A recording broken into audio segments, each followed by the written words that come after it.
committee meeting to order at 6:46 p.m. Would consider a motion for consideration of claims. Motion to consider claims. In what amount, sir? Or do you want me to do that? I got a tight jacket on and it won't let me talk because my arms are covered in Italian. We can wait. Amount of checks to be paid in the amount of $135,331.21. And manual checks in the amount of $104,546.69. Payroll liabilities through January 22nd in the amount of $453,601.30 for a total of $693,479.20. Second. Been moved and seconded. Any discussion? All right. I have none. I have none. All in favor, say aye. Aye. Aye. Motion passes. Any other business? Anyone? No, we have no further business for you this evening. Okay. I move to adjourn. Second. Moved and seconded. All in favor, say aye. Aye. Aye. Aye. All right. Adjourned at 6:48 p.m. I now call the February 6th, 2018 regular meeting of the Riverton City Council to order at 7 p.m. Would Councilmember Hancock lead us in the Pledge of Allegiance? And after that, Councilmember Peterson will offer an invocation. I pledge allegiance to the flag of the United States of America and to the republic for which it stands, one nation, under God, indivisible, with liberty and justice for all. Our beloved Heavenly Father, we are grateful for this opportunity we have to gather together in this great city. We are grateful for the opportunity we have to serve the constituents of this city. We ask you to please open our minds and soften our hearts that we'll be able to hear the things that are presented and that we'll be able to make those decisions that need to be made. We ask you to please bless those members who are not with us tonight, that they will know that we're thinking of them, and we ask you to please watch over us, and we ask for these things in the name of our Savior, Jesus Christ. Amen. Amen. Thank you. Would the city clerk please conduct a roll call? Yes, Your Honor. Councilman Lance Scody. Here. Councilman Tim Hancock. Here. Councilman Kyle Larson. Here. Councilman Sean Peterson. Here. Councilwoman Holly Gibbon. Here.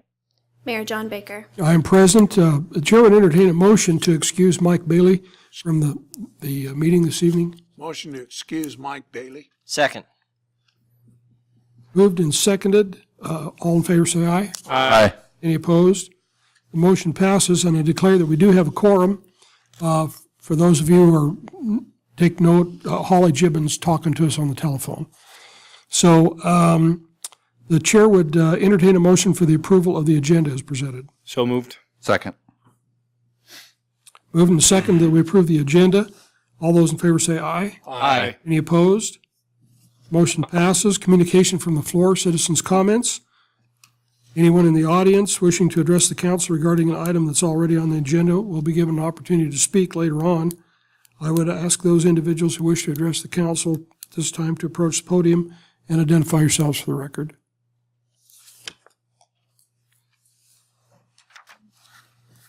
Hello, I am Brad Tyndall, president of Central Wyoming College, and I want to give you a little update. But I want to, first of all, thank the mayor and the council members for allowing me to be here today. And I want to also thank you for the letter of support for our grant application that you provided a week or so ago. And I wanted to let you know a little bit what that's all about.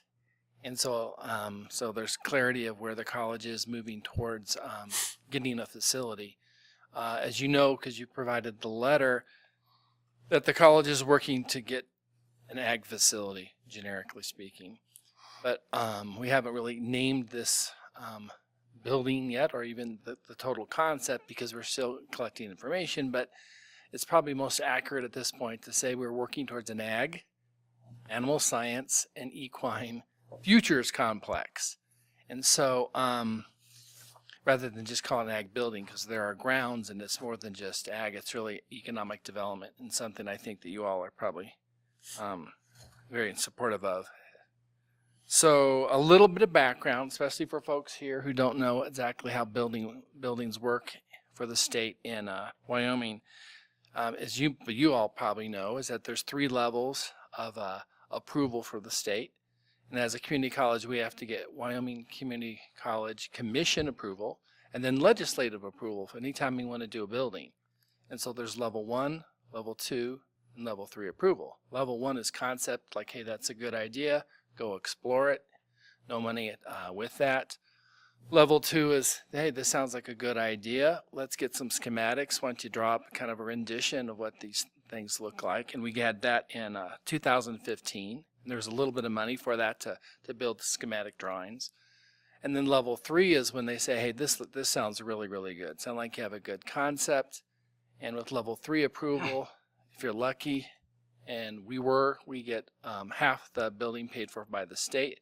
So the state has anteed up $5.2 million with level 3 approval. And so now it's on the college to raise the other half. And so in terms of raising the other half, and we might raise a little bit more, because if we raise a little bit more, we could have more enhancements and things that's better for the community. But at least we have to raise $5.2 million. And so the general approach has been basically fourfold.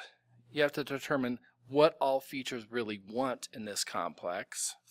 2, we need to form partnerships, because if you're going to do anything in this world, you just don't do it on your own. Obviously, there's a lot of players in the ag industry and in community development in general. So forming partnerships leverages whatever we get. And 3, there's this philanthropy piece where you have to raise money. And that's from individuals, businesses, corporations, etc. And the college has hired a firm to begin that piece. And then there's lastly these big grants that you want to get. And before I talk about that EDA grant, the Economic Development Agency grant, let me give it just a quick little background on things we've been doing in terms of forums and meetings and whatnot. You probably heard in the newspaper, and maybe some of you have been invited to some of these. We've done 9 different, what we call ag forums, kind of different segments of the population saying, hey, what do you think the future holds? What do you think the college should be doing? And so we held 9 of those sessions in the fall, and we had, I don't know, over 100 people participating in one session or another. And we got a lot of good ideas, and we got a really strong sense of what we need. But we're not quite there yet. So in terms of the government grants piece, the way it works, and we're following the steps because we're also following the money, but it's also a good process.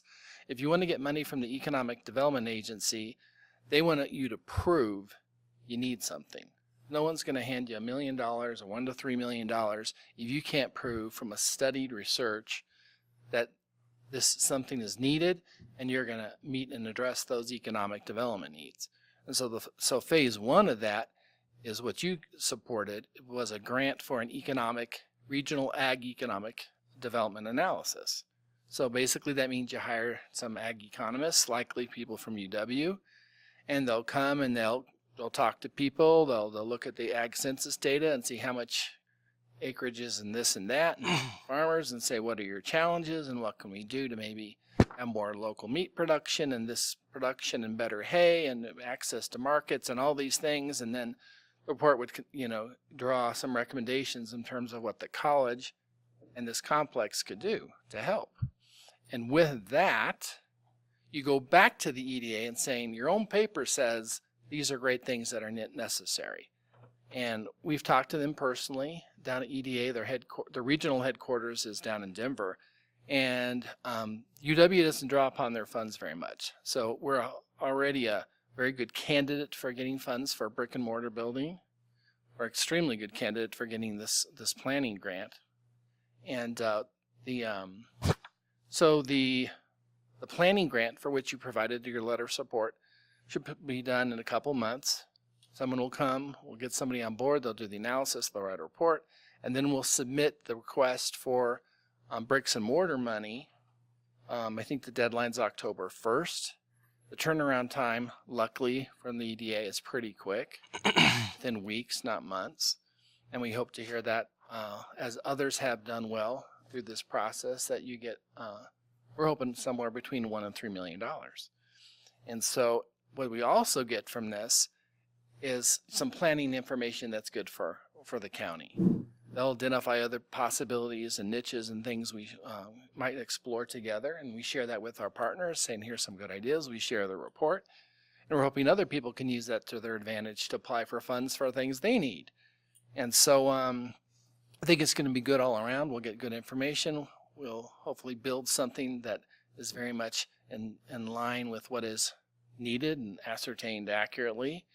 And so that's the summary there. And if you have any questions, I would be more than glad to answer them if I can.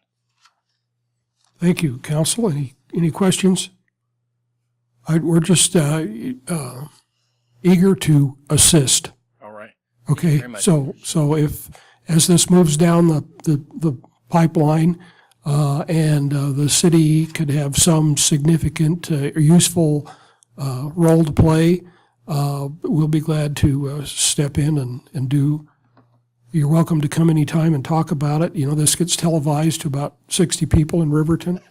And I'm constantly amazed at the number of people who say that they've watched us on cable TV. So it's it does give an opportunity for people in Riverton to hear the story and maybe in a little better detail than what you'd get out of a newspaper article or an ad that you could afford to run or something like that. And so you're welcome to come and get the publicity that such as it's worth and that type of thing.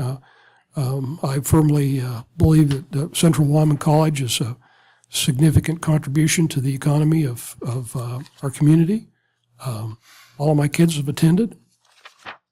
Some of them actually graduated. That's our hope, right? And, before they moved on to something else. And so CWC has been great. My wife's a graduate of the nursing program. And so we've enjoyed our relationship with the college and wish you well. Thank you very much. And thanks again, Mayor and council members. Thank you. You bet. Thank you. Any other comments from the floor? All right. Would the city clerk please read the consent agenda items by title only? Yes, Your Honor. Approval of the minutes, January 16, 2018, regular council meeting. Approval of the minutes, February 6, 2018, Finance Committee meeting. Approval of the Finance Committee recommendations for February 6, 2018. Approval of the municipal court report for the month of January 2018. Approval of an open container permit for chariot races at the Fremont County Racing Association track on February 17th and 18th of 2018 from 12 p.m. to 8 p.m. An adoption of ordinance number 18-001 on second reading, Wind River Internet Franchise Agreement. Proposed ordinance number 18-001 on second reading by title only, an ordinance granting a franchise to Northern Arapaho Tribal Industries doing business as Wind River Internet, WRI, to operate and maintain a telecommunications system in the city of Riverton, Wyoming. Thank you. Are there any items that require further discussion? Yes, Your Honor. The recommendation from the Finance Committee is for considerations of claims to be paid in the amount of $135,331.21, manual checks in the amount of $104,546.69, payroll liabilities for January 22nd, 2018 in the amount of $453,601.30 for a total of $693,479.20. Thank you. The chair would entertain a motion to approve the consent agenda. So moved. Second. Is there any discussion on that? All those in favor say aye. Aye. Any opposed? Mayor votes aye and the motion passes. Next is the introduction and oath of office for Riverton Police Department Officer Joseph Zimmerman. Chief of Police, report, please. Your Honor, thank you. It is my pleasure to introduce our new officer, Joe Zimmerman. Joe is accompanied by his wife, Tori. They are from Lander. Joe graduated from Lander High School We didn't hold that against him when we hired him. Right. He spent 4 years in the Marine Corps, recently was discharged honorably, and he's been with the Riverton Police Department about 4 weeks. Is doing a fantastic job. However, Joseph is very quiet. I keep hearing that he's a very comical guy. We haven't really seen that yet because he's literally have said about 3 words the whole time he's been here. I think he's overwhelmed a little bit, and so we're trying to make him feel at home, and I think it's working. I hope so. So, Joe Zimmerman, his wife Tori, and we'd like to swear him in if you don't mind coming down and doing that. And I'll be right welcome him there. to the family.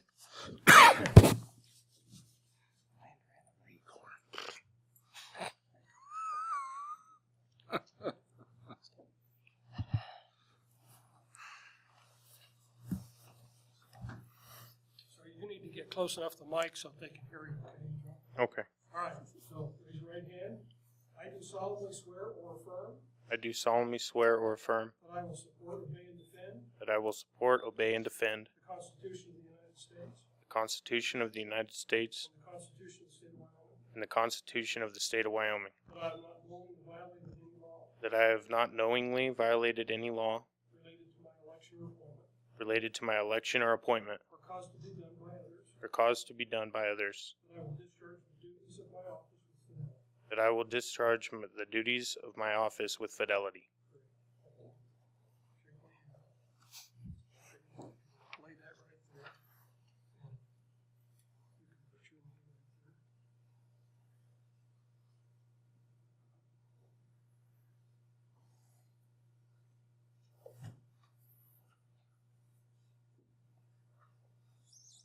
Okay, I'll put mine right here.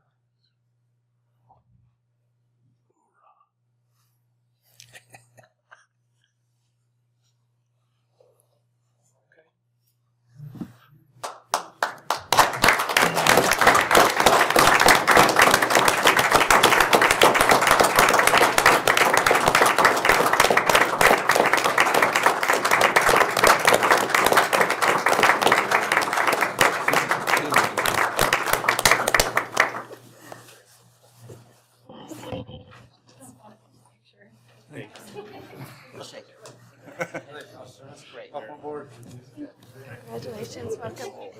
Thank you. Congratulations. Pleasure, brother. That's cool. Go. Thank you. Tricks all. When you were young.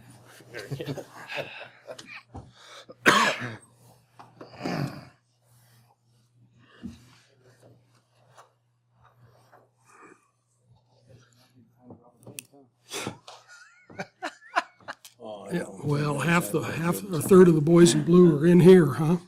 Okay. All right, the next item is Planning Commission appointment, interim Community Development Director's report, please. Thank you, Your Honor. We received a letter from Michelle Barta, who has expressed interest in serving up on the Planning Commission, and we feel that she would be a good addition to the Planning Commission. She would fill the remaining permanent seat, and we would only have 2 vacant seats for alternates. So we would recommend that she be appointed to the Planning Commission. Thank you. And Michelle's here tonight. You want to stand up so everybody can see? Okay, thank you. I had the pleasure of interviewing her and talking to her a little bit, and she's got some good education experience. I think she'll be a good contribution to our Planning Commission. So, so I'd entertain a motion to appoint her. What was the name one more time? Michelle Barta. Your Honor, make a motion that we appoint Michelle Barta to the Planning Commission. Second. Moved and seconded. All in favor say aye. Aye. Mayor votes aye, and you're a member of the Planning Commission. Thank you, Michelle. Okay. Go to work. Okay. All right, the next item of business is contracts for services, quarterly report. We've got 4 people tonight: Injury Prevention Resources, Riverton Chamber of Commerce, Our Recreation, and Volunteers of America. So, Injury Prevention Resources.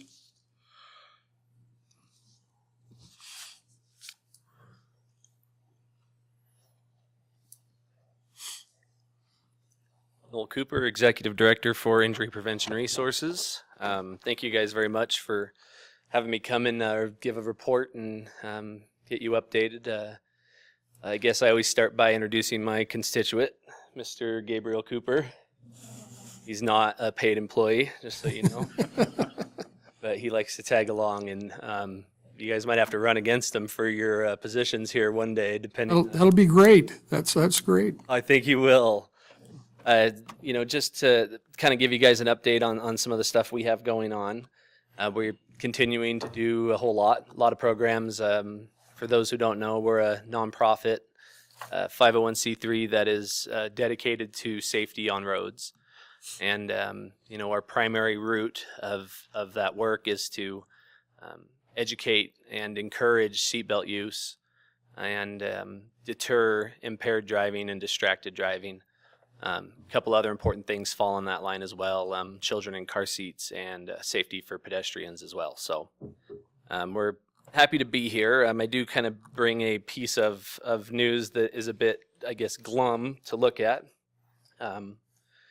At a glance, and you'll see these hanging around town, we're kind of working on the format a little more to make it a little more, I should say, readable. But what this is in my hand here is data from the Fremont County Coroner's Office relevant to roadway-related deaths.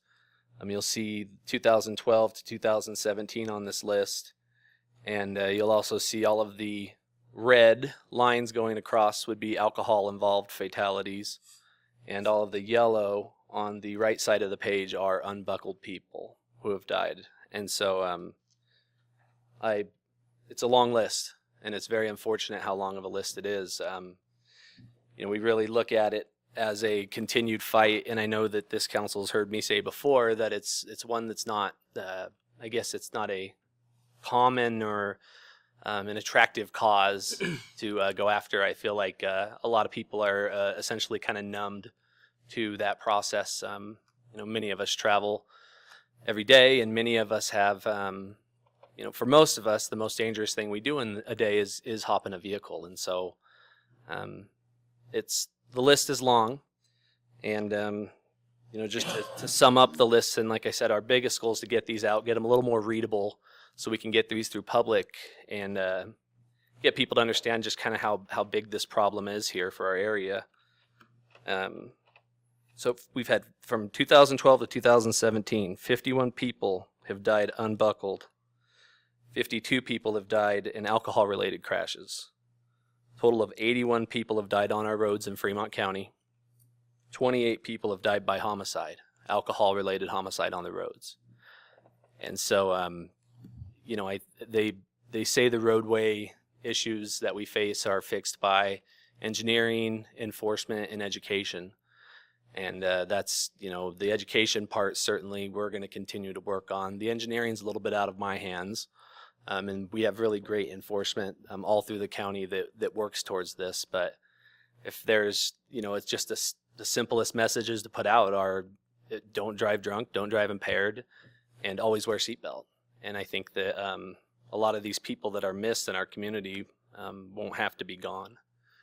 And so never like to be the bearer of bad news there, but we're going to keep working tirelessly towards it. And you'll find these located throughout town. And we just encourage people to kind of stop and think and look and realize that a lot of people on these lists are mothers and fathers and sons and daughters, brothers, sisters, grandparents. When you look down the list, the ages are various, and you can see that from the youngest of being 4-year-old to the oldest of being 80 that I can see. And so it's a problem that affects a lot of our county and a lot of our community. And we just really encourage people to take that time and do that part. So on that note, what we're doing to work towards this issue is to continue to, we continue to have a DUI probation program. I think my last looked number was that we have 89 active clients in there. We offer alcohol monitoring bracelets. We offer remote breath units that you take with you and blow into up to 14 times a day. And then we're also offering GPS location bracelets as well. And so,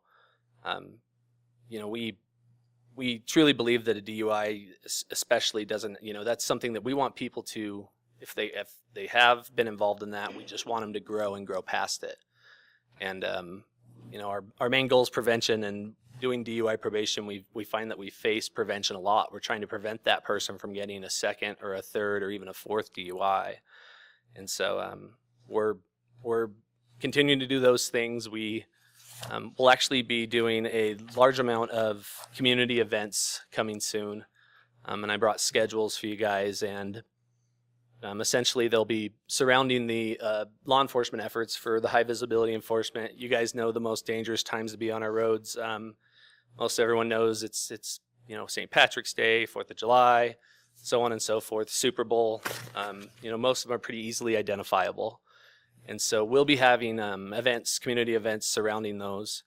And the biggest goal will be to get people to come and be able to, you know, just have open conversation. And we'll also have some demonstrations, kind of some, you know, rollover units that show what happens in a rollover crash, from impaired driving carts to desktop simulators that show impaired and distracted driving, and clear to, you know, that positive norms part of this. You know, all of these issues can be avoided, and it's all through education and action and making good choices. And so we have a lot planned, and so we're gonna keep going and moving forward. And you know, the truth told is the best thing we can do as a deterrent is to spread the message and make sure that we make sure everyone in our vehicles buckle up, and we make sure that you don't let that friend you know, leave that's drunk. And just do your part as what you can think helps save a life in our community, kind of every time you get the decision or the choice. And so I brought schedules for when our events are going to happen. They'll be right, again, surrounding those big holidays, and really trying to work to get people to understand that, you know, our law enforcement, they really, it's not that fun when they get to arrest DUIs, apparently. Not their favorite folk, typically. Usually gets messy. And so just to remind people, they're out there to save lives. You know, that's what they're out there to do. They don't like bugging people or having to pull people over, but the worst thing they have to do is knock on a door and explain that a family member's passed. And so really good to see a new young officer sworn in, and to keep that understanding and keep it going, that, you know, they're here to save lives and to help us and help protect us and protect our families. And so I have schedules I'll leave. We always looking for volunteers. There's a lot of other things that can be done even on the local level to help kind of attack this issue. And I'll have schedules, and I'll just leave them over where the agendas were. If anyone is willing to come and help out, we'll be giving away some clothing, some school supplies. We'll have some social media contests, barbecue smoke in the air, assuming it's not, you know, snowing in March or April or May or June or July. And so we think they'll be great, and we really encourage people to come out and keep an eye out in the media locally, and you'll get more about the events. And so always looking for volunteers, always very appreciative of the help that you guys give us as well. Good, thank you. We think you've got a worthwhile program. Thank you. All right. Much appreciated. Any questions? Thank you. Riverton Chamber of Commerce. Good evening. I think you all know me. I'm Jim Davis, the Director of the Chamber of Commerce. You should have our quarterly report. It's pretty self-explanatory. We actually made 2,325 contacts with all various means of communications, which, on a side note, I would say that that's probably going to improve here in the next week or two, because we're about ready to launch our new website.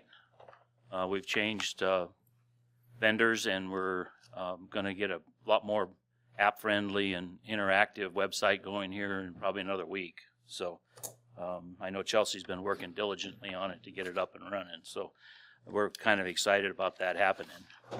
Was there any questions on the quarterly report for the Visitor Center? I thought while I was here, I would take the opportunity to give you the year-end tourism asset development sheet. Okay. And it's pretty self-explanatory also. The yellow column is the particular entities that requested funds and how much they requested. The green column is how much they were granted, and the column clear to the right is when they asked for reimbursement and how much they got reimbursed. If you flip it over to the back side, it'll give you the totals at the bottom. We had $133,153.50 in requests. We granted $102,091 in grant funds, and we actually only had $85,619.14 worth of requests for reimbursement. There's actually a couple of entities that requested funds that never bothered to turn their paperwork in, so they didn't get any funds. Right now, that account and the lodging tax in Riverton has actually been down over the last year, but right now that account has about $70,000 in it. We're in the granting period right now, request period, and that will end on the 15th, and there will be more funds put into that throughout the year. So we get a check from the Lodging Tax Board every 2 months. So I'm anticipating about the same amount, maybe a little less, in grant awardees this year. So you get a percentage of the lodging tax? Yeah, what happens is there's 5 joint powers members of the Wind River Visitors Council, 2 from Riverton, 2 from Lander. Well, there's actually the county's involved too. 2 from Riverton, 2 from Lander, 2 from Du Bois, 2 from the county, and then 1 from Hudson and 1 from Shoshone. Hudson and Shoshone just get a stipend. They don't. Shoshone has a lodging collector over there, but they get very little, so they each get a stipend. Riverton, Lander, and Du Bois gets a percentage of what is collected in their community. So the board spins off 25% for this tourism asset development. We get about 49%. It varies from year to year. And then Lander and Du Bois gets about 25% each. It there again varies from year to year. And then that money again is used for grants to help the different organizations and festivals and whatever, you know. And that's what that report is. Okay. So, you know, that's pretty close to $100,000. We have actually contributed $100,000 in past years. I mean, like you say, for whatever reason, you know, in actuality, we were hoping that we would the board itself, and I'm not on that board anymore. I got 8 years out of it, which I should have probably only got 6, but I filled the previous director's 2 years that she didn't finish, and we collect about $700,000 a year, and that we were concerned because the tax was down, but with the eclipse, that just about filled it back up to where we made the same amount this year as we would have if there hadn't been a downturn, you know. And everybody was anticipating we'd have a whole bunch more, but it just stayed pretty flat, really, is what it ended up doing. It was a good thing we had an eclipse. Yeah, it's a good thing we had an eclipse. In fact, we're trying to figure out how to have another one, but I'm not sure that's going to happen. Okay. There was a lunar one the other night, but I don't think that drew a crowd. That didn't draw much of a crowd. Any questions about any of it? Thanks, Jim. Okay, thank you. Okay, our recreation?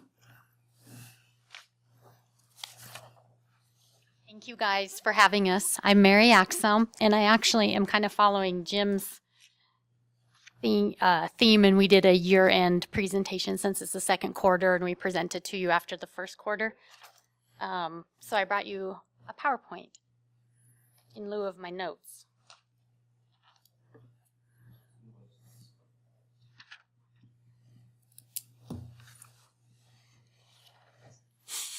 I think you guys have this report in your packets as well, so if you have any questions as we go, just shout out. But our mission, I was just looking at the logo for Riverton and the excellence for our city, and we take that very seriously. We try to provide excellent programming for our city, and it was really nice to meet Tony and get to chat with him a little bit because he brought a comparison from the city he came from, and I hope he wasn't just trying to make me feel good, but he was very complimentary of the offerings that we do and the variety that we have, which made me feel good.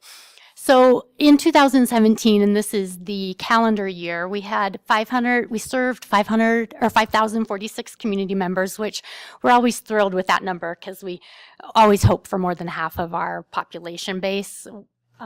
We had over 300 class offerings. I think it was like 313. And our oldest participant was 86 years old, and she signs up every time we offer the class, she signs up for it. And our youngest was 14 months old for one of our toddler classes. So we like that age span. We think it's pretty cool. And Jim mentioned he was implementing his online new website. We introduced ours in May, and it's ourrecreation.com. If you haven't looked at it, it's very user-friendly, and we did start online registrations, which we weren't sure how our community would accept that, if they would prefer that or not, but they did. 65% of our participants have registered online. 78% did for our summer academy, which that really surprised me because sometimes those registrations get complicated because there's so many classes to choose from, but they did. And then community education, which is the CWC portion of the rec, had a 10% increase of their online registration through our website, which was really neat. And this is just a few pictures of some of our programs that we offered. The one right there with the basketball was the CWC Wrestler men's basketball team came down and worked with our 3, 4, and 5-year-old toddler Little Hoopers basketball, so that was really cool. And then that's our high school football team that partnered with us for our football camp in August, right before their season kicked off. So that was pretty fun. All the coaches out there with the little guys. We just closed the ice rink on Sunday, so we got a late start. I don't know if you guys remember, and I think I reported this to you the last time I was here, but the day they put out the liner for the skating rink, it was like 45 degrees. It was gorgeous, and it was ready to open on Christmas Day, which we chose not to. We didn't have staff for it, so we opened it on the 26th. We think it's really hard to estimate how many people skate with their own skates, so our best estimate based on how many rentals we had is about 2,000 skaters. Throughout Christmas break, we had 10 college and high school students that we hired to staff the rink, and we've hosted youth groups from a variety of churches. The high school comes down and uses it for their lifetime fitness class. Trinity Lutheran School used it on a regular basis. We had a high school club and a CWC club that utilized it for a fundraiser. One was Make-A-Wish and the other was the DECA Club. And Fremont County Girl Scouts used it as a recruiting opportunity, and the homeschoolers use it as one of their PE class activities. So we feel like we're happy to share it, and it's fun to work with all of these different groups. We had 2 different classes that 2 opportunities seems a little limited, but we had six opportunities really, but they were in the form of 2 classes to teach people to learn to ice skate. Before I go on, I just want to say thank you to the City Parks crew. They are always so wonderful to work with. In fact, I don't think Joel Blurry works on Saturdays, but he called me Saturday afternoon. He always calls it a pond, which I think is really cute. He's like, you might want to close the pond. And I just appreciated him being willing to go up there and look at it on what I assume was his day off. So those guys are awesome, and we're very grateful. We have our National Girls and Women's in Sports Day coming up the first Saturday of March. Last year, we had 25 notable Fremont County women and 85 participants. So we're hoping to outdo that this year. We're just really getting it coordinated right now. It's opportunity to showcase women's sports and the Title 9, Equality in Sports. I always want to say 19, and I always know that's too high of a number. And the equality in women's sports and those opportunities to offer different things for women. Our basketball program, I think I've addressed this with you guys, but very quickly, the schools that you see listed there, with the exception of Lander, offer 5th and 6th grade basketball as their school sport. So the kids get to ride a bus and they get school uniforms. And so we entered our 5th and 6th grade boys and girls into that league. It's the Wind River Conference. Sean's ref some games for us, so he knows what that's all about. But it's been we hope that the fruits of that program, the high school will see at some point with these kids competing a little bit with the local schools. It's really a cool program. Tonight they played Arapahoe. Did you ref? You did. I hope they went good. They went great. I heard that there were cheerleaders. The Arapahoe brings their cheerleaders everywhere. That's so cool. It's cool. I just love that. So, and the boys wrap up their season Thursday with a game against Shoshone. So that's been really kind of cool and giving them a special opportunity. Summer Academy will be offering again this June. It is on a separate budget that the District 25 Rec Board fully funds, and it's a pretty intense program for those 3 weeks in summer. We offered 94 classes. We had 1,100 participants. For that, we hire 9 teachers that instruct the classes and 12 high school staff that we rotate around through there. So it's a pretty cool opportunity. I think we've told you guys this before. It's free. There's no charge for all of those classes. So people have a lot of opportunity. They get to come onto the Central Wyoming College campus and get a little micro environment of college. We hope that they return one day. Partnerships, I think Noel talked about the importance of partnerships, but they're crucial to the success of a rec program in a small community, and we feel pretty proud of all of the partnerships that we have.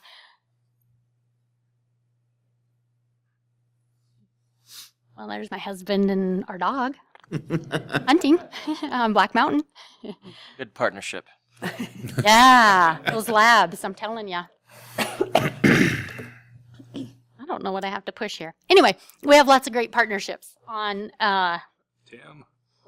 Game and Fish, small business. I saw it up here. I don't know why it's not up there, but we'll just. Well, no, but. Okay, well. Tim. Okay, I'll wrap up real quick. Tim, we need you to. No, it's okay. I can see it. I can tell you. So we partner. These are just some of our showcases ones. Game and Fish, the Riverton Library, Small Business Development, University of Wyoming Nutrition and Food Safety Extension Office, Central Wyoming College, we do the ALICE training, which is unfortunate that this has become such a big deal, but that's our active shooter training, and I'm sure some of you guys have gone through it, but we do offer that to our community, and it's been full every single time we've offered it. And then the Wyoming Center for Arts and Technology, we do youth programs with them. And then we continue to assist youth soccer, wrestling, Little League, Babe Ruth, girls fast pitch, junior football, anything we can do. If we can help the splash pad in any way, we're always happy to help. So having said all that, we thank you guys for your continued support. We couldn't do it without your funding, and so we're very grateful, and it's our honor to serve the community. Good, thank you. I'm convinced that we couldn't have anywhere close to as good a program without you. Oh, well, that's so nice of you to say. I don't think that's probably true, but that's very nice of you to say that. I think it is.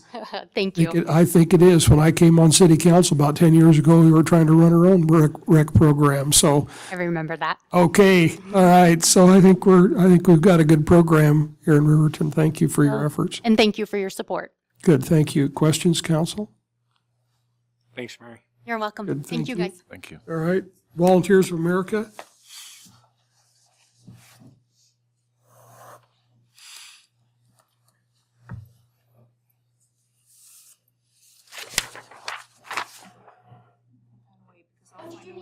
No, I'll just find a way to trip on it. And I don't want to. Well, there goes our fun. Yeah. Good evening. My name is Shelley Ambano. I'm the program director for the Volunteers of America at the Center of Hope. And I thank you all, since you may even have a copy of this in front of you. I'm going to do it a little bit different this time. I'm going to actually start out with the statistics, and then I'll go to the front page. After the second quarter, which ended December 31st, we had 583 total intakes. We had 76 unique individuals, meaning that's the first time that we've seen them this grant period, starting July 1. And we had a total of 34 first-time admissions, people we have never ever seen before. We had 314 days of close observation days. Those are for our people who are actively withdrawing or still intoxicated. And we had 80 social detoxification days. Those are for our people who have decided that they're going to start seeking some treatment options for themselves. And we had 142 transitional days. Those are for our people who are actively involved in intensive outpatient treatment or have came back from treatment and or are actively involved in are waiting for a bed date. They're very close to getting a bed date in residential treatment. Some of the successes were we had 9 people who went to residential treatment, 5 additionally went to outpatient treatment, and we had 34 referrals to community programs. The 9 is pretty average too. I kind of looked back at our last year at this time, and we're pretty average on there. So I think that we're going to hit our mark again this year for, staying about steady with the amount of people that we're sending to residential or outpatient treatment services. In addition to those that made up some of this, we continue to work very closely with the judicial system, and we had 13 referrals from the judicial system. 2 of those went to treatment. 4 former judicial referrals not only completed treatment, but they came back to us for additional transitional services. So that's kind of always good news there. And then as we jump up to the numbers there, number 1, we have the Center of Hope held the 4th annual Empty Bowl fundraising event, and we had over 350 people in attendance and generated $24,000. I don't know if you remember, Mr. Mayor, the very first year that we did this, I think we targeted $12,000. We hit our target, so we have nearly doubled in the last 3 years. So I think that that's amazing that we're able to do that, and this community is so supportive. Transitional treatment services remains at capacity at 6 with an ongoing wait list. We're looking at that going into our next fiscal year and our grant application with the Wyoming Department of Health, and seeing if maybe we can not add additional beds, but maybe shuffle around some of our current beds that we have allocated for each different status level. Because what we're finding is that transitional services is probably more in demand than say social detox. We are promoting advocacy practices to help improve opportunities for the Center of Hope and staff, for the staffs and patients, and we have been meeting with CWC, which I'm very thankful to Dr. Bradley Tyndall for allowing the staff to come down there and talk to our staff. We have also been working with the Workforce Center to provide some work experience for power recipients. And I'm very happy to say that we have had some success with filling open positions at the Center of Hope through that program. So we're glad that that's going on. Our assistant program director is attending Leadership Fremont County. We had 5 staff members who were able to attend the annual VOA staff conference in Sheridan, which partly focused on trauma-informed informed care, but also taking care of yourself, which in our field, sometimes people forget to take care of themselves. And, that's just something that's really important not to forget. One of the things coming out of that, Barb, our assistant program director, was supposed to be here, but she had another engagement and couldn't make it. She was actually one of the 5 people that went to attend this conference, and they really talked about it's called the Adverse Child Care Experience. We call it the ACE questionnaire, and this is something that we added to our process to bringing people into the Center of Hope for social detox and transitional services. And the reason that it's so important is as we start looking at some of the trauma that they're maybe suffering from, things that are going on to maybe trigger some of those tendencies that they have to turn to substance abuse.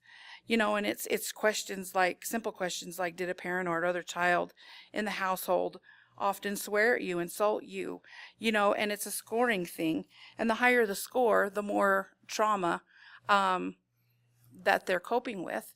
And we're hoping that we can utilize this, and that's the reason that we added it to the process, is because we want to start looking at that as well, and not just focusing on the maybe the substance abuse, but kind of looking at why maybe that could be such a big factor in their life and continuing with substance abuse. So that's all I have. Good. Shelley, any questions? We're good. All right. Thank you, Shelley, for coming and talking to us. You bet. You bet. Okay. The next thing I've got on my agenda tonight is the Riverton, Wyoming Splash Pad Group contract. So, Public Works Director? Thank you, Your Honor. And I do want to recognize that we have members from the Riverton Splash Pad Group in the audience. We have Rebecca and Christina here, and they've worked very hard for the last forever, I think, on this. So we're glad to have them here. Again, before you is a request for approval of entering into a contract for this project. As you remember, city staff solicited statements of qualification from interested firms. We received 6 of those, and a selection committee was put together. From that selection committee, Sletton Construction of Cody, Wyoming was ranked as the most qualified firm to perform this project. Since that time, staff has been working on a contract with Sletton Construction. We've been going through that for about a month now. As you remember, we are looking at a design and build contract, which is a little different than some of our other projects where we do a design and then a separate construction contract. We are utilizing American Institute of Architects agreement as a sample for this contract, and we feel very satisfied with that as we've built this with Sletton Construction. This enables us to break the contract into certain milestones, first considering design and then considering construction. Before you tonight is a request to enter into contract with Sletton Construction, and the portion that's currently being considered is the lump sum cost for the design portion of this project. The construction portion will come to you at a later date as an amendment to the existing contract. Dawn Wilhelm has worked diligently on this, and she has coordinated with Rick Sollers on this, and we ask that the City Council direct staff and give authority to staff to enter into this contract. The lump sum price for this is $52,650 for this initial phase, and that fee will be paid out of the funds already generated from the Riverton Splash Pad Group. Thank you, Your Honor. Thank you. Chair, entertain a motion to approve this initial agreement of $52,650. Your Honor, I would make such motion. Second. It has been moved and seconded. Discussion. All in favor? Aye. Any opposed? Mayor votes aye. Motion passes. Okay, the next item is HDR. I'm excited about this, aren't you? Yeah, this is. Okay. Your Honor. Good. I just like to say thank you to those two sitting back there. I remember the first time I met with them in the library, I think they had $115 in a bank account, and they were trying to figure out how they could raise money and get this thing going to get some momentum. And it's just kind of neat to see the hard work and the diligence that they had to show up and continue to fight and scrape and bring forth good things for our community. So I'm proud to say that I was with them when it started and to watch them grow and develop and do all this stuff. So thank you, ladies, and Julie, Ann, and all those others that are not here. So you guys are awesome. Thanks for helping our community. Yes. Yeah, I'm pretty excited to see. So what's the design's going to take how long? Right now, we're looking at about a 10-week process for that design. Okay, so about the time we start rebuilding North Federal, we'll start driving stakes in City Park, right? I think that sounds great. Wouldn't that be okay? All right. Okay, just make sure that construction allows space for the concrete trucks to get in. We'll do it. Yeah. Great, thank you. Okay, the next item is HDR contract amendment. Public Works Director's report, please. Thank you, Your Honor. As we're talking about North Federal, what a perfect segue. This is a contract amendment for the original design service contract we have with HDR. HDR was hired in 2014 to provide the design services for water and sewer. Since that time, their agreement has been amended 5 other times. In your packet, essentially, this amendment centers on 2 things. First, it allows for the construction survey services for this project. And second, it allows for an optional on-call engineering service. The first of those is the most critical. During the construction of South Federal, we were able to partner with YDOT to perform the construction staking services. This will not be an option for North Federal. This is due to some projects that YDOT has and some limitations in their staffing and resources. Consequently, we've asked HDR to provide our construction staking. The first proposal they gave us for that service was $56,000. We felt that we could find a way to economize that cost, and I feel that we did. Right now, our surveying equipment is not accurate enough to perform construction staking or as-built surveying. We found that if we upgrade our GPS, we can at least perform in-house the as-built surveying portion of it. So we have worked with HDR, and we've reduced the cost of their original proposal for what was construction staking and as-built surveying to $45,100. And with that savings, we hope to purchase an upgrade to our GPS equipment so that we can then perform the as-built surveying in-house. That was a $10,900 savings, and the upgrade to the equipment was $5,100. So we feel that that was a way to save some money for the city. The second portion, again, is only on an as-needed basis. Until we can invent goggles that can see underground, we will come across conflicts when we are installing our water and sewer. And so this on-call service will allow us to collaborate with the design engineer of record to make sure this project is successful. The total cost for amendment number 6 is $59,100, and we ask that the city council approve that amendment to the original contract. Thank you. Thank you.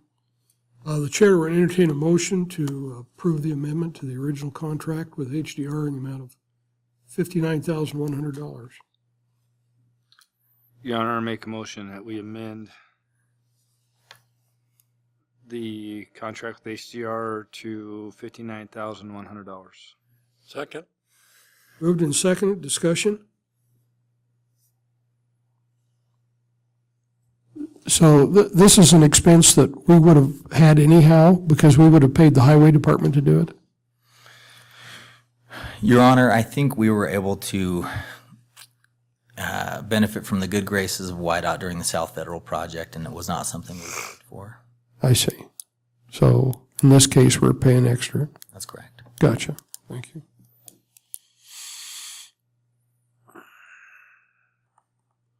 All those in favor say aye. Aye. Aye. Any opposed? Mayor votes aye, and the motion passes. Resolution 1364, Air Service Support. Public Works Director's report, please. Thank you, Your Honor. The resolution before you is something that we hope to get in place prior to the legislative session. As the report detailed to you, air service is a vital component to the state of Wyoming, and included in your packet was also comments from our recent airport board from community members who also stated that air service is important for our community. The resolution states that the city of Riverton is in support of the Air Service Enhancement Program that's currently in place by the state of Wyoming, and it supports legislation that's proposed at this time to create a committee that will explore the viability of a capacity purchase agreement with the state of Wyoming.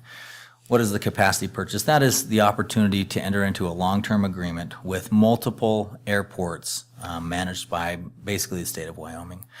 So staff requests and would recommend that the City Council adopt Resolution 1364 to support commercial air service and specifically the ASEP program, and then the establishment of this committee to explore the viability of the capacity purchase program.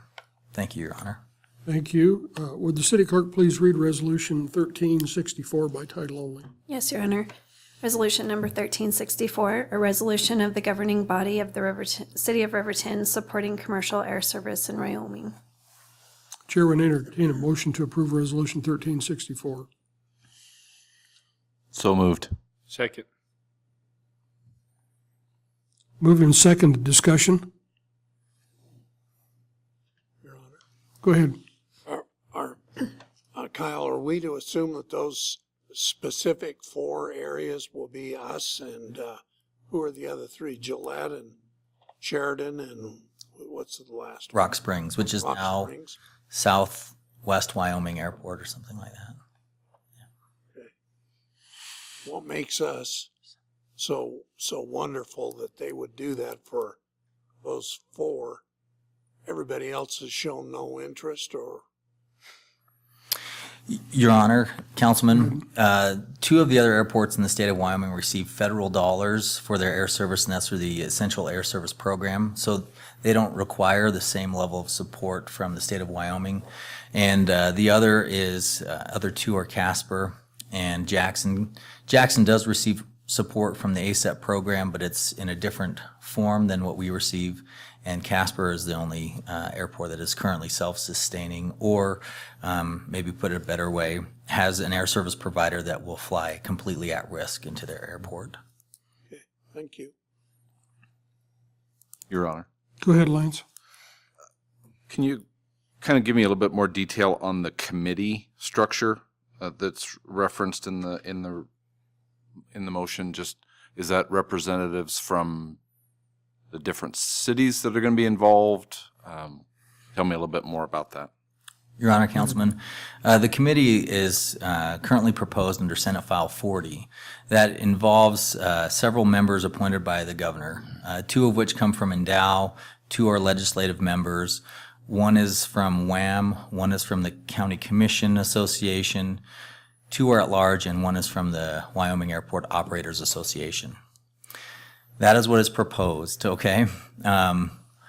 As you remember from our airport board meeting, there was some concern about local representation on that. And I can turn the time to Tony because he's been working on this pretty diligently. But before I do, I can tell you that the FAST group has been in communication with Senator Bebout, and he has requested that we propose alternative language to that committee to try and ensure that we have local representation. And there's a few ways that that can happen. One can be through maybe a technical advisory committee that has a representative from each commercial airport in the state of Wyoming, or it can be in the form of completely amending how the council sits as I explained it. And then maybe I'll turn the time to Tony on what he's been working on. Your Honor, Councilman, as our Public Works Director has pointed out, we've already been in conversation. Our most direct line of representation as it is currently provided would be as the WAM representative. WAM probably wouldn't staff that particular item with either their director or one of their professional staff. They're not really suited in terms of the number of staff that they have and that they're operating with. As such, we've expressed our interest that if this moved forward in its current form, that that the city of Riverton be considered as the representative from WAM. So what we wanted to do with that is kind of step out and say, if this is going to move forward, we'd like to be represented. We'd like to have a voice on that committee. At this point, I've had a conversation with Rick Kaysen, who is their director, and also I would draw attention to the items that Mr. Butterfield discussed with the Technical Advisory Committee. That's some of the language that we've been discussing recently. And the idea of having that Technical Advisory Committee, no matter what, also gives us some representation. There's no guarantee that we would have a voice on the vote or a vote within that committee, but trying to be as involved as we've been with all the work that's gone into this, it seems reasonable that if we have an opportunity, we take every opportunity we can to represent ourselves. And as such, we've made those requests at this point. What I understand is nobody else has thrown their hat in the ring just yet, but it's pretty early in the game. So we'll see how that turns out, and we would keep you advised. It seems with the naming of that committee that there's nobody with any self-interest in it.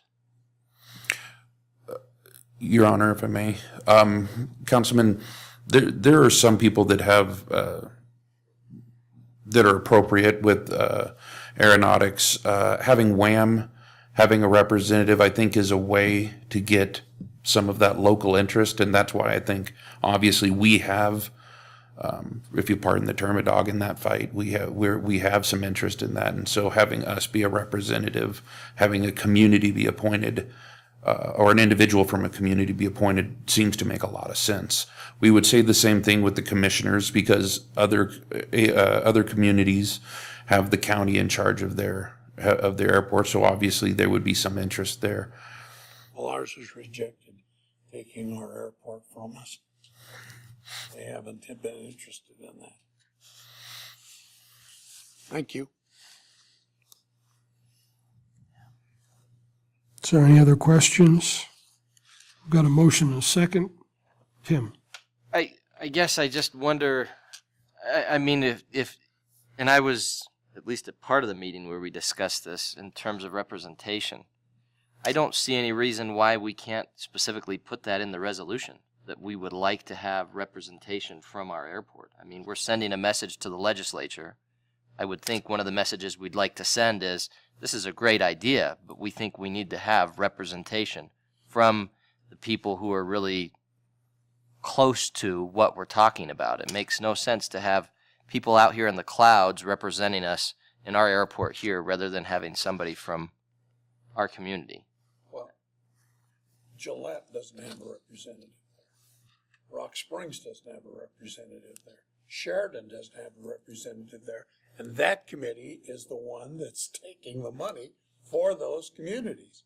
It's kind of, so I agree with that we need to word that in that we need representation on that committee.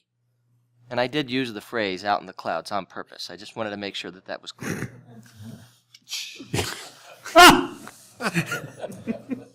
It didn't fly over our heads. Nice. Okay. Sean, you had a, No, you're not I'm gonna, gonna leave those two alone. That's okay.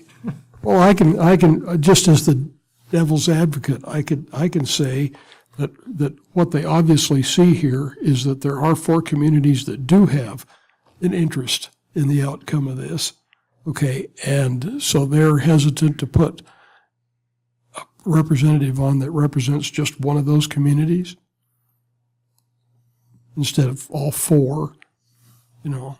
And so then this would give us an opportunity to go and meet with them and make presentations and that type of thing and compete, okay, for the dollars, so to speak. And so I can understand how maybe they thought about it that way, to write it that way. So if you'd like to, but if you would like to make a, we've only got the title in front of us here. Do we have a? The resolution. Go ahead. Do actually, oh, okay, I've got the actual resolution here. Do you see where to stick it in, Tim? I think it would be easy enough. I mean, we've got all of our whereas, and then we have our resolution at the bottom. I think it'd be in that paragraph there. City of Riverton supports the current ASAP program and legislation to establish a committee. You could put a comma there, including local representation from each airport involved, comma, to explore the viability of a long-term capacity purchase agreement. That was exactly what I was thinking. I'd move we amend the resolution as I just indicated. You got to move in a second. Hold on. When does this have to be submitted? Your Honor, it technically does not have to be submitted. We were just hoping to get it completed before the start of the legislative session, and that's in a couple weeks from now, week and a half. It's Monday. Now's the time. Yep. Yeah, now is the time. Do I have a second? Second, I'll second it. Okay, moved and seconded. Any other discussion on adding representation from the 4 You have, affected communities? there was a, Our attorney. Mr. Mayor and Council, why don't you just simply add another, be it further resolved, a total separate, that the city of Riverton urges that the committee composition be made up to include local representation. And so it's just an addition, because I'm sure this resolution was submitted to all the councils. Could make sense. I think it'd be good to draw more attention to it than just having a insert or comma. And I think that's it. If you just add to the language, it can be missed. If you add a further resolve, it's going to be an extra thing that this council is wanting the legislators to do.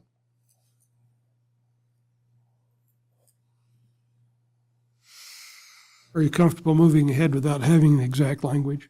Yes. Yes. Okay. All those in favor say aye. Aye. Aye. Any opposed? Mayor votes aye. Okay. So now we're back to the actual resolution. We've got a motion and a second on resolution 1364. Any further discussion on 1634? All those in favor say aye. Aye. Any opposed? Mayor votes aye, and the motion passes as amended. And we'll work out something for that so that it looks right. Rick can help us with that. Office of Tourism Grant Application, Public Works Director's report, please. Thank you, Your Honor. I want to recognize Kathy Klein, who's in the audience. She has worked very hard on a grant application with the Wyoming Office of Tourism. Thank you. And before you are hard copies of that grant application. It is also included in your council packet.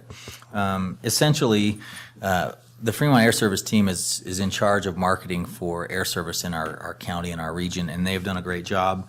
Because of their efforts, I believe they've contributed to the 120% increase in employments that we've seen since 2015 to 2017. FAST would like to explore the possibility of marketing outside of our market to bring people into our market, not just people in to have them go out. And we have received monies from the the Wind River Visitors Council. I'm so glad my team members are here. The Wind River Visitors Council to help support that effort of marketing out of Fremont County to bring people in. This will be an effort in conjunction with that. The Office of Tourism provides grants to do just that. We're requesting $5,000 from them. We will match that $5,000 with what we've received from the Wind River Visitors Council. And essentially, we look to be hiring a consultant that will be collecting data in the Denver Front Range area for people that are interested in what we have to offer, whether it be hiking, climbing, attending powwows, visiting the outdoors, hunting, fishing. That data will be gathered and it will be utilized to hone down a marketing message and a marketing target so we can maximize dollars. As you can imagine, advertising in the Denver Front Range area is very expensive and we want to make sure we get every bang for our buck. Therefore, staff requests and recommends that the council approves an application to the Wyoming Office of Tourism for grant funds related to the Technical Assistance Co-op Program. And I stand for questions, and also Ms. Klein is here as well to answer any questions. Thank you. Chair will entertain a motion to, to apply for this grant. So moved. Second. Been moved and seconded. Discussion? You may have questions, Lance? Just a clarification, Kyle, that the $5,000 grant request is just for the study to determine what the action would be afterwards. It doesn't include any advertising budget, or it's just for that. Okay. Your Honor, that is correct.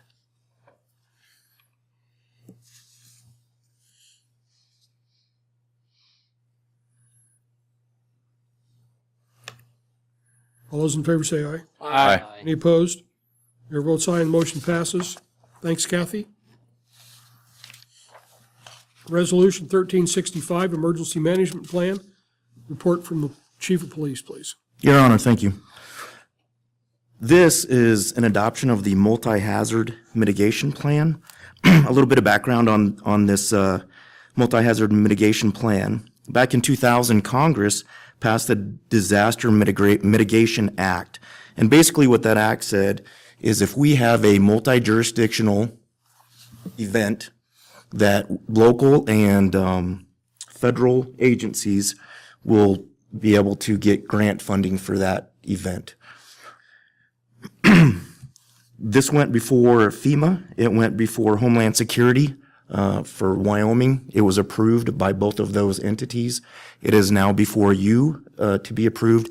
And basically, Your Honor, what this is saying is that if we have a multi-jurisdictional event, and I'll use the flooding because that's what we normally have, this says that myself, the Office of Homeland Security, the Fire Department, the Sheriff's Department will follow the NIMS, or the National Incident Management System, or ICS, Incident Command System, that we will follow those protocols as set by this mitigation plan.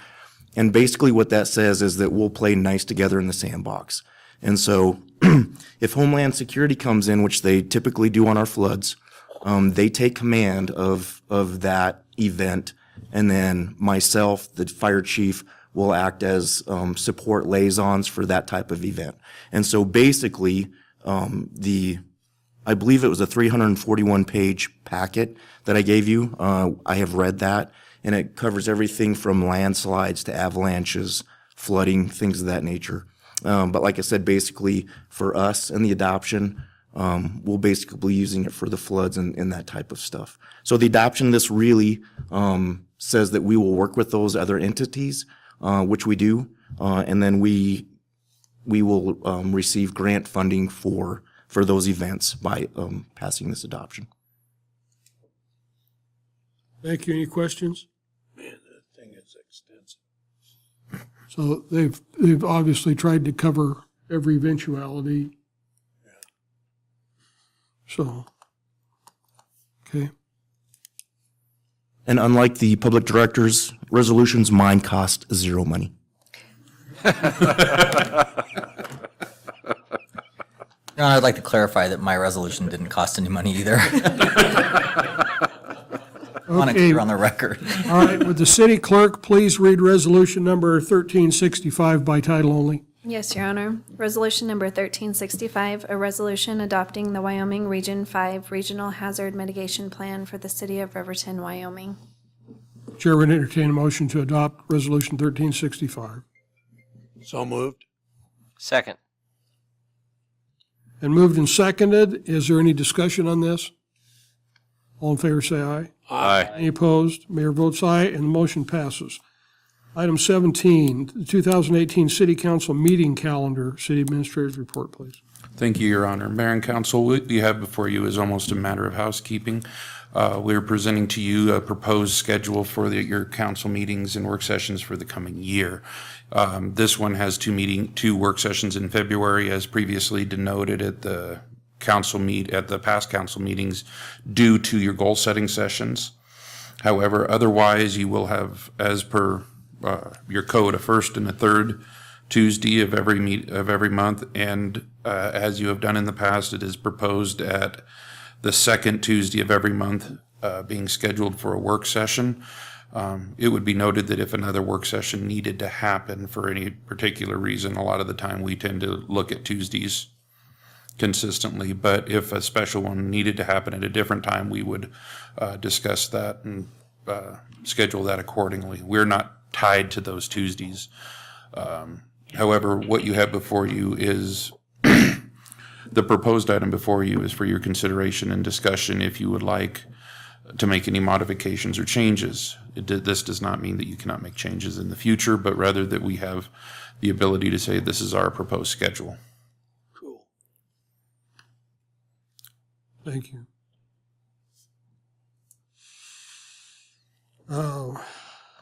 I suppose just for public meeting law, we should actually adopt this, right? Your Honor, I would recommend just general approval, yes.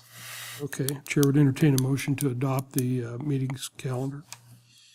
Motion to adopt the 2018 council schedule as has been presented. Second. Moved and seconded, discussion. All in favor, say Yeah. aye. Oh. Holly, Hi. have you got, I was just going to ask, is there a way that, like, if you have longer meetings, just a work session prior to the regular meetings, is there a way we could do that? so start earlier? Yeah. I'm looking around the table here. You can't see the eyes, but. How much earlier were you? And then my other question I guess it's kind of for Tony. What's the staff's view on the work sessions? Because if you kind of think about like the timeline of like how we have to get the packets out and everything like that, how does that actually affect our staff? I mean, is the load a lot, or kind of where do they stand? What's their opinions? Your Honor, if I may. When we have a work session, the first work session, if we have to do an immediate turnaround to get to the very next meeting, it is semi-challenging because we have to have those things prepared by Friday morning. So we come out of here and we have approximately 48 hours. If there's anything of significance, that's challenging. If we wait for two meetings, it obviously isn't that challenging. Those items can prove challenging when we have turnarounds and we have to develop certain items. With regard to having longer meetings, that is a council preference, of course. Because we do our work sessions in here. We could have longer meetings, but again, that is at your preference. We do not have to start earlier. You can go later. It can depend on if we have something. There will be a number of items coming up in the next few months that are going to require a little bit of attention. I'll address some of those in my administrator's report. But generally speaking, with the exception of that immediate 2-day turnaround, we usually have enough time. And that would only be if there was something that came out of that work session that was going to come right to the next city council meeting. Your Honor, that is correct. So if it was something that was just going to come up down the trail somewhere, then that wouldn't be a problem. No, Your Honor. Yeah. Kyle? Holly, you said something about starting earlier. It reminds me that summertime, it's difficult to start earlier because some of us have younger children which are in soccer like yourself. So I wonder about that in the summertime. 7 o'clock appears to be a more friendly time because most of that is ended by 6:30. Thank you.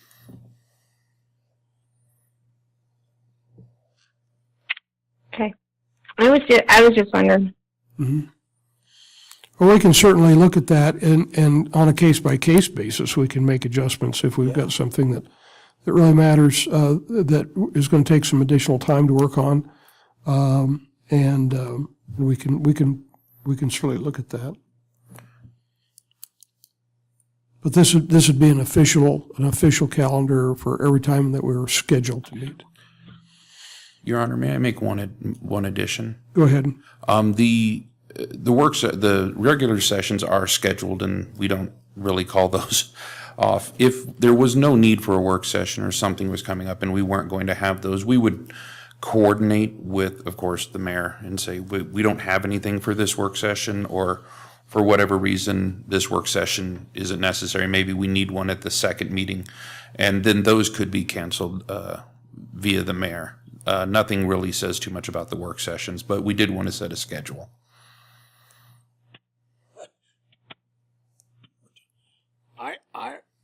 I've only been around 4 years, and I don't remember too many work sessions that have been canceled. There's always been a need. There's always something to do. Yeah, there's some reason. There's snow in the wintertime and rain in the summertime and water problems, and I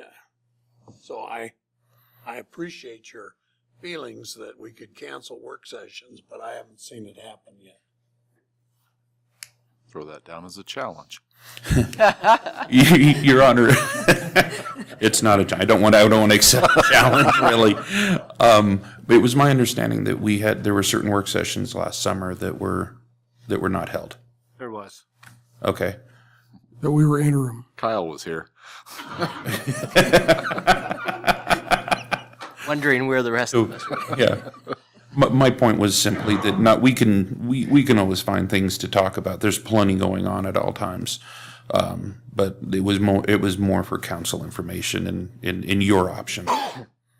Yeah, I think it's just handy for us to say that Tuesday nights have been dedicated to the city, and will either be in a council meeting or a work session unless we get a reprieve.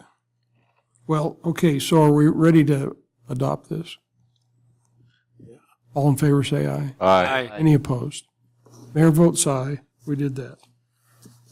Okay, the next item is Special Improvement District discussion, City Administrator's report. Thank you, Your Honor. In an effort to inform council ahead of time when these items are going to come up and to facilitate discussion, provide information, we would like to take these opportunities to discuss some of the items that we know are going to be coming forward. We had hoped to discuss and have for your approval the guidelines for the PUD for the Eastern Shoshone Business Park. However, due to some legal review by the developer, they're still working through that. Through a couple items on that. We do not expect any changes to the overall guidelines, but there were some clauses that they wanted reviewed. As such, that was pulled, and we had informed you of that previously. However, we had also planned on discussing the use of a special improvement district. And we wanted to take the opportunity at this time to just provide some of that information. The city attorney is also here. He can provide additional information, and we've provided some information to you via the staff memo. The the special improvement district is essentially the development of a district in order to improve infrastructure within that given area. And that infrastructure is then paid off via a tax assessment on the land in question that is receiving the improvements and that it is designated within that district for water and sewer and the like. The city facilitates that process, but does not carry the debt, and as such can recoup some of its administrative costs. That's not very much, but can, and then that allows for those particular areas to develop water and sewer, of course, to city standards, but ultimately develop those and then have those paid off over time. The process in and of itself is anywhere between 3 and 4.5 months, depending. In the case of the Eastern Shoshone PUD, the Eastern Shoshone PUD is a single landowner, and therefore certain items could be waived if they so choose in terms of objections. A lot of the times a special improvement district has multiple landowners, and therefore state statute provides for mechanisms for the said landowners to object, and then we get into percentages of people objecting and the like. That's not really the case here. It's kind of an all or nothing deal.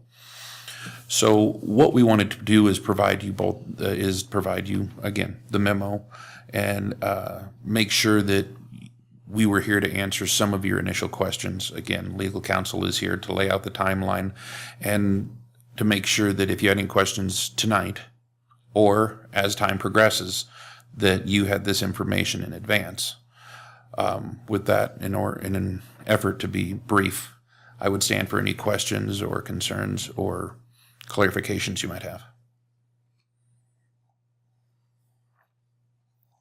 Any questions? Lance? So why would a single landowner set up a tax of themselves, if I understand the concept correctly?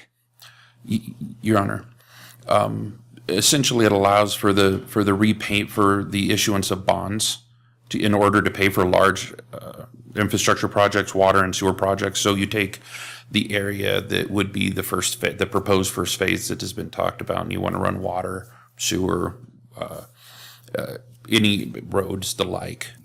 Any of those things could be done and then purchased over time, and then that could be paid off over a given amount of time. So it's a development tool in order to stretch out that cost. Your Honor. Go ahead. Would subsequent landowners that purchase from the original landowner be subject to the conditions of the special improvement district upon the purchase? So say someone buys a section to build their business on that buys from the tribe. Would they then inherit that tax Or, like, does that make sense? Am I being clear? Yes. I guess on the one hand, I'd tell you that'd probably be negotiated between the parties involved. However, with regard to how it would usually work, I would defer to our city attorney exactly how those usually work. Rick? Mr. Mayor and Council, and I've actually seen it happen both ways. Some special improvement districts provide that upon transfer of title to the land that the assessment on that property has to be paid in full. Others have provided that it carries on to the new landowner. And I think while you have a single landowner at the beginning, it's also a way to pay off the improvements by shifting the burden to future purchasers who then inherit that tax or pay it in full. So when you look at it, it's a single landowner. Why would they want it? Well, it's just the purchasing or the financing. But I think it's also a way to pass the cost of those improvements on to a subsequent purchaser of the lands. Right.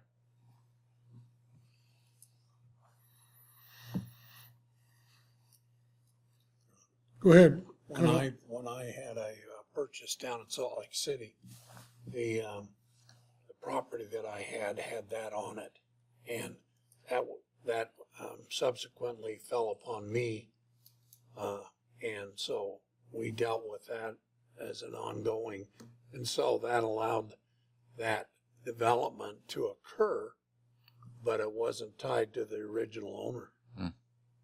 So it's a way of spreading the risk. Mm-hmm. Okay. Thank you. Or raising money where you wouldn't be able to borrow it through a bank or something with the same kind of longevity terms. And so that allows for kind of a type of public financing to take place. But the city of Riverton here wouldn't be on the hook. Now, the question that I have is that says here the chair would entertain a motion. And so we're probably not ready to take any kind of action here, are we? We're going to wait until we see a special improvement district proposal, right? Your Honor, yes, I apologize if that slipped in there. Okay. When I originally wrote the memo and the like, we had expected a much different scenario in front of you where the PUD was already approved and then we were having this conversation. We do not recommend council take any action until the time that the PUD guidelines are approved. I would say at that point, one of the things, and you can remember in the PUD review by Ayers and Associates, they mentioned the use of special counsel to set this up. We've made contact with special counsel, not incurred cost on that, but we have made contact to see if those individuals are available. They are. They've sent an engagement letter. If at that time we want to start moving forward, once those guidelines are approved, we would, of course, at that same time, have that engagement letter for your review. So we have it now. We're just kind of waiting. Good. Thank you. So I guess we're at an end of that. So council committee reports and council member roundtable. Lance, have you got anything for us tonight? Your Honor, I think the only thing, the rec center organizational group has had to move their subsequent meeting. It's moved a couple times. We do have a meeting scheduled for February 19th here in council chambers, 6:30, I believe it is. I think it's 6:30. So any interested parties, you're encouraged to attend and be part of that discussion as we move forward with that. Okay. Tim, anything for us tonight? I don't have anything tonight. No, Your Honor, thank you. Sean? No, sir. Nothing? Nope. Nothing. City Administrator's report? Thank you, Your Honor. We've already discussed the PUD timeline. We are waiting on that. We are in a holding pattern. We will advise once that has been reviewed. The reminder, the goal-setting sessions are going to be the next 2 work sessions this month, so obviously we're not picking up the challenge on trying to cancel any. We're actually adding some. based on my understanding of your past years, we've done it in multiple sites. I understand at one point we were at, I think, the Wells Fargo building. Currently, I wanted to make sure council was okay. There is a board in our Urbicite room that allows us to write everything and then has all the big Post-it notes. Is that still acceptable, or do we? Okay, then we will have that set up. It will be at 7 o'clock. We will plan for a generally normal amount of time.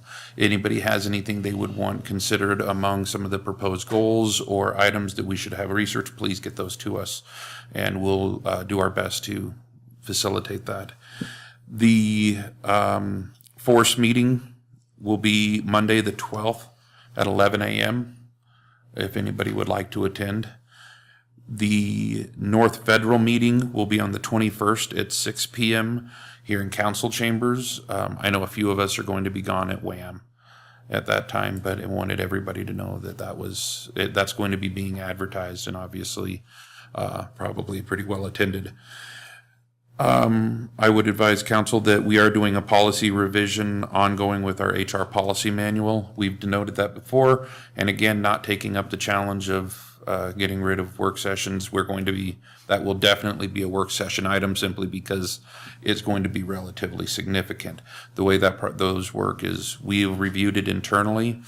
Staff has reviewed it. We're making some final proposals, doing a couple more reviews, and that will go to council for probably what amounts to a relatively long discussion. But we look forward to your comments and then ultimately adoption of the modifications. I will say that your current policy manual is very good compared to the ones I've seen in the past and worked on. There were a couple of items that we wanted to clarify, clean up with based on new language, but we feel we'll be able to bring forward a really clean copy for you very soon. Additionally, working on some code revisions. If you remember the parking question with regard to ironworks, we took that upon ourselves to do some work, especially over in the planning department, of trying to figure out what that table should look like and why it should look that way, so we can propose some changes to you, and that should be our method from now on as well. Again, the last item would be legislative items that we're following. You've talked about Senate File 40.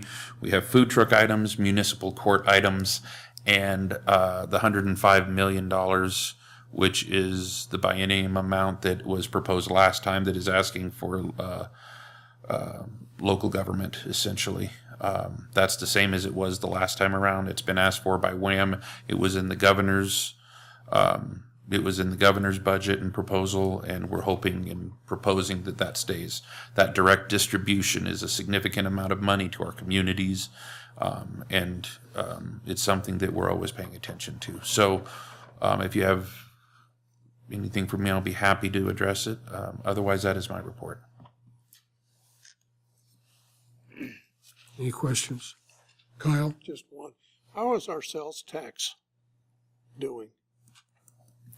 No, that's out of left field, but. Okay. Generally speaking, our sales tax we budgeted in this fiscal year, a little higher based on the eclipse, and we expected a bump. Truthfully, we're not picking up quite that same amount of money that we had planned. So I think if coming out of left field, it's fine. Going off the cuff, I'd say that we're probably a little ahead of where we were last year, but we are behind projected with this year. We will have that exact data for you at your next regularly scheduled council meeting, though. And I will probably try to send that out in advance if I can, so.